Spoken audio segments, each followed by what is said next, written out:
तुमची active pregnancy असेल तर करू नये, कारण त्या काळामध्ये तुम्हाला हे निगेटिव्ह मेटाबॉलिक सिस्टीम ही उपयोगी पडत नाही.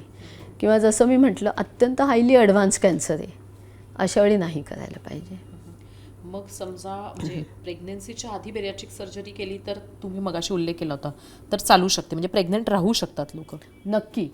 इनफॅक्ट प्रेग्नन्सीमध्ये असणारा सगळ्यात मोठा अडथळा हा वजन आहे. कारण वजनामुळे अंडाशय चांगलं काम करत नाही, ओव्हरी चांगली काम करत नाही, PCOD बनतं. त्यामुळे तुमच्या ओव्हरीची एग क्वालिटी जी असते ती पुअर असते.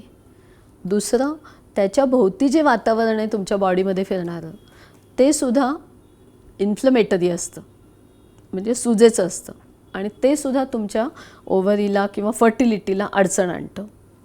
त्यामुळे प्रेग्नंट बायकांमध्ये सहसा प्रेग्नन्सी लवकर लठ्ठ बायकांमध्ये प्रेग्नन्सी सहसा लवकर राहत नाही. नंबर 1. हीच गोष्ट मुलांमध्ये घडते, कारण त्यांची शुक्रजंतूची क्वालिटी आणि क्वांटिटी ही दोन्ही पुअर असते. परफॉर्म करता येत नाहीत त्यांना ॲक्टिव्हिटीज, हे दुसरं. तिसरं महत्त्वाचं म्हणजे तरी पण हाणून मारून कोणती बाई प्रेग्नंट झाली एका विशिष्ट BMIच्या पुढे, 33 BMIच्या पुढे, तर येणारी डायबिटीज BPची शक्यता तिच्यामध्ये खूप वेगाने येते. त्याचा इफेक्ट बेबीवर होतो.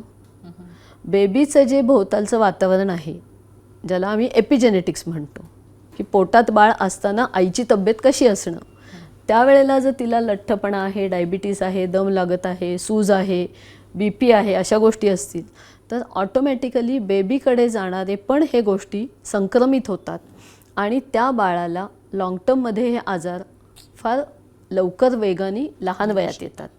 बाळांची वाढ नीट न होणं, जन्मजात मृत बाळ निर्माण होणं, म्हणजे स्टिल बॉर्न ज्याला आम्ही म्हणतो ते होणं, किंवा small for the gestational age, किंवा डिसीज बेबी, हे लठ्ठ बायकांमध्ये जास्त दिसतं.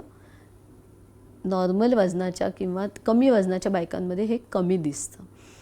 तर त्यामुळे लठ्ठपणाची जर तुम्हाला ट्रीटमेंट आवश्यक आहे हे कळत असेल तर तुम्ही वाट बघू नका, उलटं तुम्ही पुढच्या पिढीला वाचवण्यासाठी योग्य वेळेत ट्रीटमेंट घ्या. अच्छा, म्हणजे लठ्ठपणा आणि म्हणजे आपल्या बाळाचं हेल्थ चांगलं हवं असेल तरीसुद्धा बेरियाट्रिक सर्जरी हा एक चांगला पर्याय असू शकतो.